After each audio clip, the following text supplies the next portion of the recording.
Je vais arranger ça, Hutch. Ça va aller maintenant. Viens. Donnez-moi un coup de main.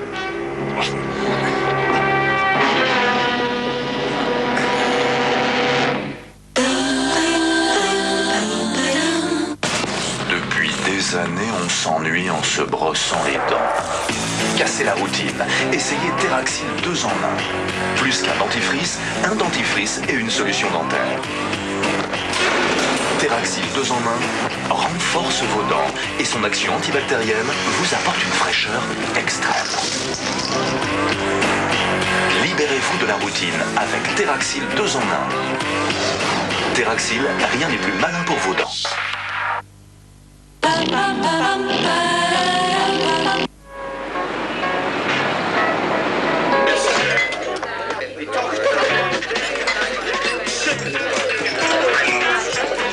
Yann, tu veux bien tenir le bar pendant 2 minutes?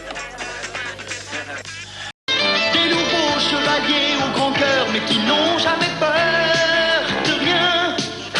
Starsky et Hutch, Starsky et Hutch.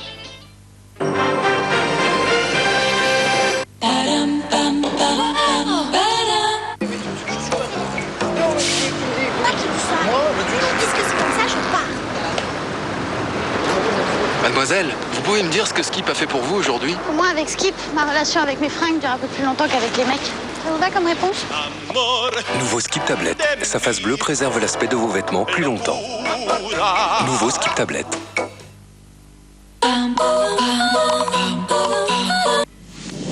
Le destin peut changer une existence du tout au tout. Demain, Stéphane Bern nous fait découvrir ce dont la vie s'est subitement transformée. Après des années de galère, et en seulement 2 ans, la chanteuse Lame est devenue une véritable star. Pierrette Bresse, la célèbre chroniqueuse hippique, a rencontré Dieu à Jérusalem. Elle nous emmène sur les lieux de sa révélation. Nouria Delsaz est la présentatrice du journal TV espagnol. Un parcours inouï pour cette femme aveugle depuis l'âge de 13 ans. Siméon II de Bulgarie est exilé en Espagne depuis 50 ans. Aujourd'hui, le peuple bulgare réclame son retour. Avec aussi Hubert de Givenchy et Marie-Christine Barrault. La saga des changements de vie, demain à 20h55 sur TF1.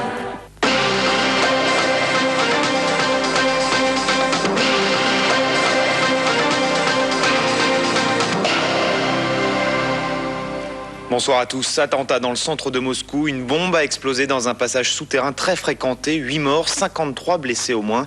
Le parquet a ouvert une enquête pour acte terroriste. 2 suspects sont déjà recherchés par la police. Au Kremlin, cellule de crise, en ce moment, Vladimir Poutine a réuni ses ministres des forces armées et de sécurité. Estelle Youssoufa. À l'entrée du métro Pouchkinskaya, c'est le chaos. Les secours dégagent les victimes prises au piège dans le passage souterrain. Sous le choc à côté, les survivants sont hagards, ensanglantés pour certains, ils tentent d'aider. La déflagration, ensuite les flammes et la fumée, l'explosion très violente a tout déchiqueté. Pour le Kremlin, c'est un attentat terroriste. La piste tchétchène est privilégiée malgré les dénégations de Grozny. Une cellule d'enquête a immédiatement été mise en place et selon les premiers éléments des spécialistes, la bombe de fabrication artisanale représentait une charge d'1,5 kg de TNT. Ce pourrait être un attentat suicide. En Espagne, nette aggravation de la violence en à peine 24 heures. À Madrid, une voiture piégée a explosé cet après-midi dans un quartier résidentiel. Bilan 10 blessés, dont 2 grièvement. L'attentat semblait être dirigé contre un membre du Parti populaire, le parti au pouvoir. Et puis à la mi-journée, c'est un patron basque qui a été tué près de San Sébastien. Sa voiture a explosé. L'attentat est attribué à l'ETA. Hélène Lecomte. La bombe activée à distance explose sur ce parking devant les locaux de l'entreprise dirigée par José María Corta. À cet instant, l'industriel sort de son véhicule. Il est très grièvement blessé par la déflagration et succombe peu après à ses blessures. Les explosifs auraient vraisemblablement été placés sous sa propre voiture. La police attribue immédiatement l'attentat à l'ETA. José María Corta, 52 ans, que l'on peut voir à droite sur cette image, présidait le patronat local et était connu pour ses prises de position. Il prônait notamment une solution négociée au conflit basque, mais surtout, il avait appelé les industriels de la région à ne pas acquitter l'impôt révolutionnaire régulièrement réclamé par l'ETA. Et l'organisation est connue pour s'en prendre aux hommes d'affaires qui refusent de le lui verser. Si l'ETA est responsable de cet attentat, José María Corta serait la 8e personne assassinée dans des actions de ce type depuis la rupture de la trêve en janvier dernier. Enfin, hier à Bilbao, ce sont 4 militants de l'ETA qui sont morts alors qu'ils manipulaient des explosifs dans une voiture. Selon la police, ce commando s'apprêtait à commettre un attentat. Au Chili, Augusto Pinochet ne bénéficie plus de protection politique. Par 14 voix contre 6, la Cour suprême a levé son immunité parlementaire. L'ancien dictateur peut désormais être jugé dans son pays. À l'annonce du verdict, les opposants au général, vous le voyez, ont manifesté leur joie dans les rues de Santiago. Les poursuites à l'encontre de Pinochet pourraient porter sur des crimes commis sous son régime entre 1973 et 1990. Olivier Ravanello. Un mois après le coup d'État d'Augusto Pinochet, une colonne de militaires traverse le Chili. Sur son passage, les anciens sympathisants du régime socialiste d'Allende sont fusillés sans procès. Pour le seul mois d'octobre, 74 opposants seront abattus, victimes des caravanes de la mort.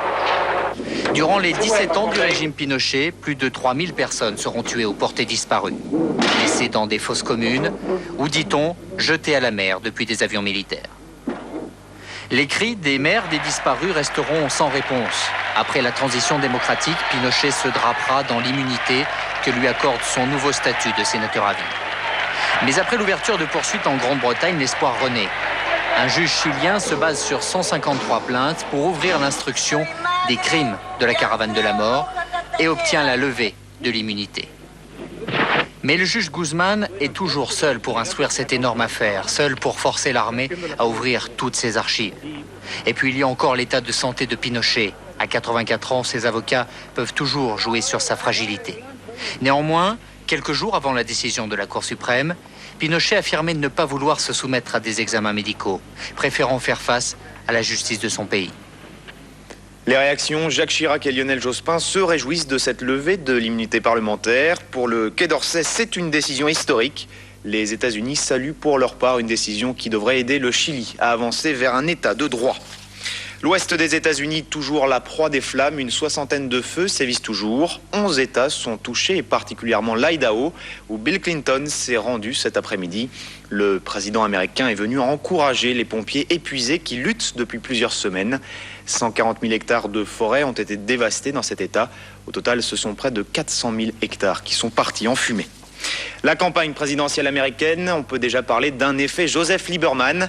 Après sa désignation comme colistier d'Al Gore, le candidat démocrate n'est plus qu'à 2 points de son rival, le républicain George W. Bush.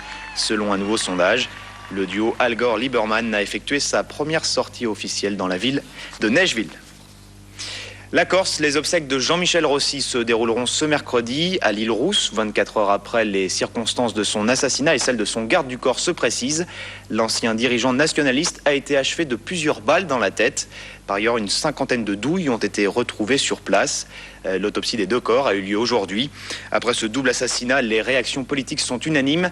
Les partis de gauche comme de droite condamnent cet acte. Les nationalistes entendent pour leur part poursuivre le processus de paix engagé avec le gouvernement. Tour d'horizon avec Florence Lecnec. Impossible, bien sûr, d'ignorer les manchettes des journaux, mais dans les rues d'Ajaccio, on préfère garder le silence. Après l'assassinat du nationaliste corse Jean-Michel Rossi et de son garde du corps en pleine journée, le doute est ravivé. Le processus engagé par Matignon a-t-il encore une chance d'aboutir?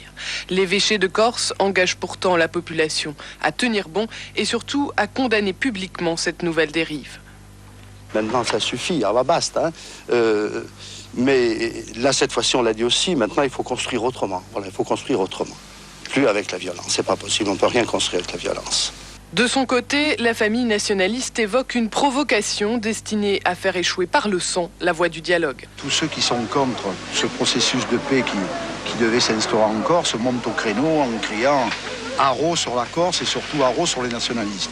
Bon, je pense que cette hystérie collective ne repose sur rien du tout. Laissons faire l'enquête et nous verrons bien. Nous sommes persuadés que ça ne sort pas de nos rangs. Une enquête sans doute longue, la section antiterroriste de Paris n'a pas encore pu établir de portrait robot des assassins présumés. Toujours en Corse, dramatique accident la nuit dernière près de Corté. 3 personnes ont été tuées et 11 autres blessées. Elles ont été fauchées par un car à la sortie d'un concert d'Imouvrini. Le chauffeur effectuait une marche arrière lorsqu'il a perdu le contrôle du véhicule.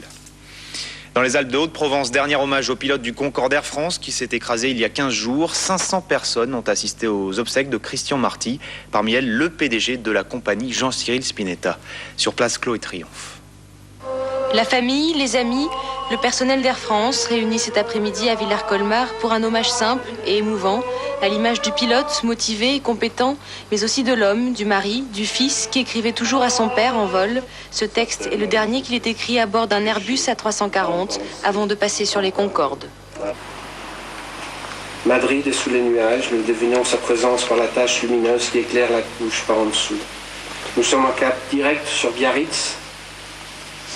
Je réalise soudainement, malgré ma fatigue, que c'est non seulement mon dernier vol sur A340, mais peut-être aussi ma dernière nuit en vol, car le Concorde vole surtout de jour. Fin du voyage le 25 juillet, au lieu des 6 années de vol prévues à bord du Concorde, du fameux supersonique dont Christian Marty avait rêvé, comme de Lindbergh, son modèle, comme de tous ceux qui accomplissent leurs rêves. Les dernières volontés du pilote stipulaient qu'on l'enterre ici, au milieu des montagnes, tout près du ciel. Des coureurs cyclistes se sont-ils dopés sur le Tour de France? Près de la moitié des contrôles d'urine effectués sur 71 coureurs se sont révélés positifs. C'est ce que révèle le Conseil de prévention et de lutte contre le dopage. Les autorités doivent maintenant vérifier si les coureurs incriminés possédaient bien des justificatifs thérapeutiques leur permettant d'utiliser des produits interdits. Explication Caroline Henry. Ce chiffre est une statistique établie par le Conseil de prévention et de lutte contre le dopage sur l'ensemble des tests pratiqués sur le dernier tour. À chaque étape, le vainqueur, le maillot jaune et 2 coureurs tirés au sort ont été contrôlés. Les résultats étaient connus 24 heures, voire 48 heures plus tard. 96 prélèvements effectués, des produits dopants décelés dans 45% des cas, des corticostéroïdes qui soulagent la douleur et limitent la fatigue dans 28 cas, du salbutamol, l'équivalent de la ventoline dans 10 autres prélèvements. Enfin, dans 5 cas, les coureurs ont absorbé les deux à la fois. Mais à chaque fois, l'UCI a validé les justificatifs thérapeutiques et a donc considéré ces tests comme négatifs. Il n'y a pas 2 résultats différents, il y a 2 lectures pour l'instant différentes. Une lecture différente, celle de l'UCI, qui a les justifications thérapeutiques et qui par conséquent a estimé que dans ce cas-là, il n'y avait pas de déclaration de positivité à faire. Et puis la lecture du CPLD qui n'a pas les justifications thérapeutiques, qui pourra peut-être les avoir dans le cadre de la procédure et qui aujourd'hui donne une information un petit peu brute de décoffrage. Le plus important reste à venir, les tests anti-EPO récemment validés par le CIO. Ils vont être effectués sur ces fameux échantillons urinaires congelés sur le dernier Tour de France. Football, dernier tour de la Coupe Intertoto. Auxerre mal parti pour se qualifier pour la Coupe de l'UEFA. Les Bourguignons se sont inclinés à domicile 2-0 face à Stuttgart. Des buts, un par mi-temps, inscrits par Thiam et Belakov sur penalty. Le match retour dans 15 jours en Allemagne. C'est la fin de ce journal. Très bonne nuit à tous.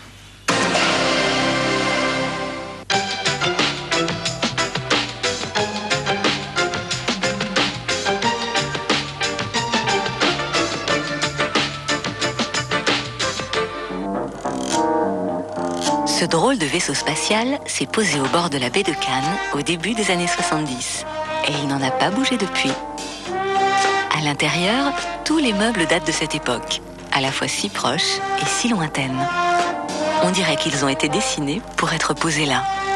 Tout est rond, douillet et élégant, à l'image, selon le maître des lieux, du corps d'une femme.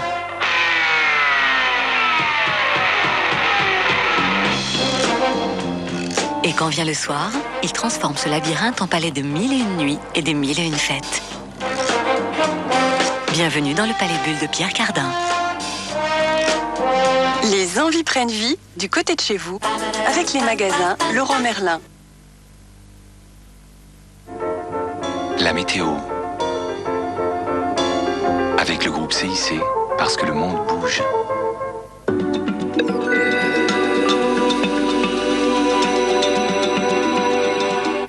Madame, monsieur, bonsoir. Si vous êtes en vacances, profitez bien de ce mercredi. Ce devrait être la plus belle journée de la semaine. C'était pas tout à fait le cas aujourd'hui avec ces nuages qui se sont infiltrés par le nord-ouest et qui sont descendus assez bas. Mais l'anticyclone reste chez nous et il devrait cette fois-ci repousser, bouter cette perturbation hors de nos frontières. On voit qu'elle va quand même frôler nos côtes et que dans l'après-midi, vous risquez d'avoir encore quelques nuages bas sur les côtes de la Manche et près des frontières belges et allemandes. Sinon, c'est du beau temps avec simplement quelques orages qui éclateront, mais vraiment en fin d'après-midi sur les Alpes du Sud et sur la Corse, surtout en montagne.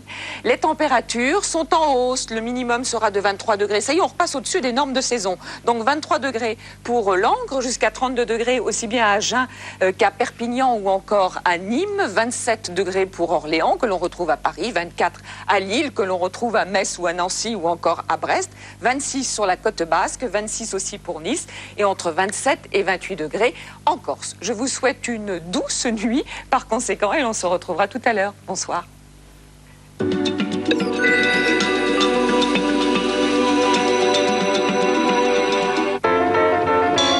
Avec le CIN, groupe CIC.